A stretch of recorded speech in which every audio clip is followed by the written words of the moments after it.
Mga kaibigan, sa akin pong patuloy na paghikayat sa inyo na bisitahin at tingnan ang napakagandang Laha Valley.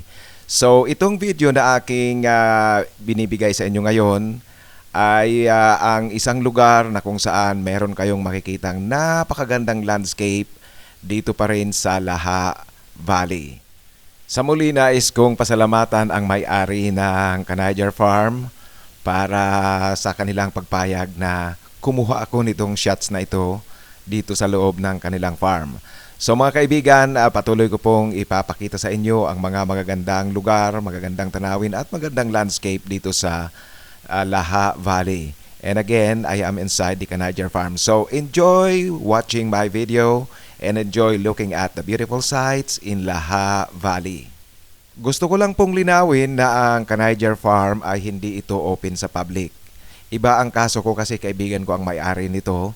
Pero pwede kayong pumunta dito at bumisita sa pamamagitan ng pag-book ng isang hiking activity sa Saudi Hiking. Kasi dito ang take-off point.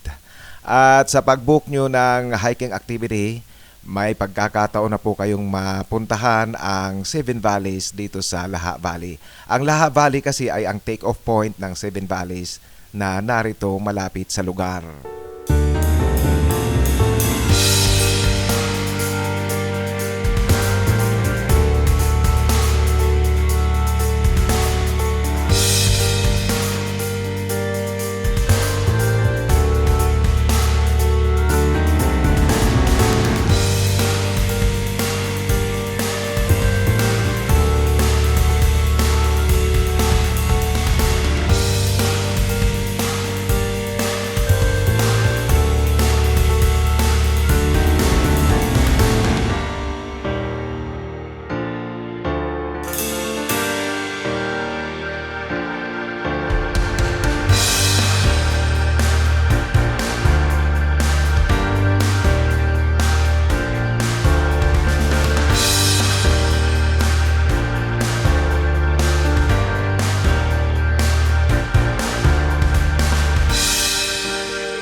Dahil nga po sa nasa loob tayo ng isang farm, ang Canajar Farm, hayaan nyo pong ipakita ko sa inyo ang iba't ibang tanim na meron sila dito. Itong field na nasa harapan ko, hinahanda na yan para sa pagtatanim at tingnan nyo ang landscape. Napakaganda. Ito po yung kamatis na ginagamit natin sa paggawa ng vegetable salad. Hindi ito yung kamatis na ordinaryo yung ginagamit natin sa pagluluto. Pwede rin itong gamitin sa pagluluto pero maliliit nga lang, kaya bagay na bagay ito sa salad. Meron sila ditong pichay pero sinadya itong hindi anihin kasi kukunin nila yung bunga nito, yung buto para ipang tanim. Kaya nakikita nyo may mga bulaklak na ang mga pechay nila rito. Ito ang pataniman nila ng carrots, kaso ang ipapakita ko lang sa inyo ay dahon lang muna kasi hindi pa tamang panahon para anihin ito, kaya hindi pa natin sila bubunutin mula sa lupa. Ito ang tinatawag na pulang repolyo. Actually, kung makikita natin ito sa palengke, yung kulay violet siya. Ito yung ginagamit sa vegetable salad. Ito po yung puting repolyo, yung karaniwang repolyo na ginagamit natin sa pagluluto. Nag-umpisa na siyang mamilog, mga siguro 2 linggo pa, pwede nang anihin ito. Meron din po sila ditong sibuyas. Ito yung tunay na sibuyas. Kasi ang karamihan sa atin ang alam, ang sibuyas na tinatawag ay yung sibuyas, yung laman ang ginagamit. Hindi po, 2 klase yan. Sibuyas, ito yung dahon ang ginagamit. At yung nabibili natin na medyo namimilog na laman, sibuyas. Sibuyas at sibuyas ay 2 magkaibang halaman. Ito po yung damo na kanilang pinapatubo talaga sa loob ng farm na pakain sa camel, kambing at sa mga tupa.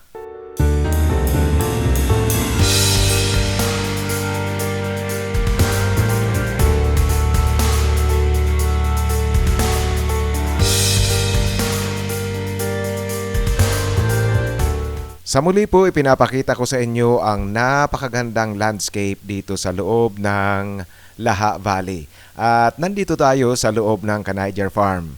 Itong nakikita nyong ito na napakagandang landscape ng lambak at saka bundok ay isa lang sa mga magagandang lugar na pwede nyong pasyalan dito sa Laha Valley. At sa muli, hindi mahirap ang pagpunta rito kasi maganda ang kondisyon ng daan. At saka malapit lang ito sa City Center, mga kulang-kulang o humigit kumulang 50 kilometros lang po ang layo nito mula sa City Center ng Riyadh.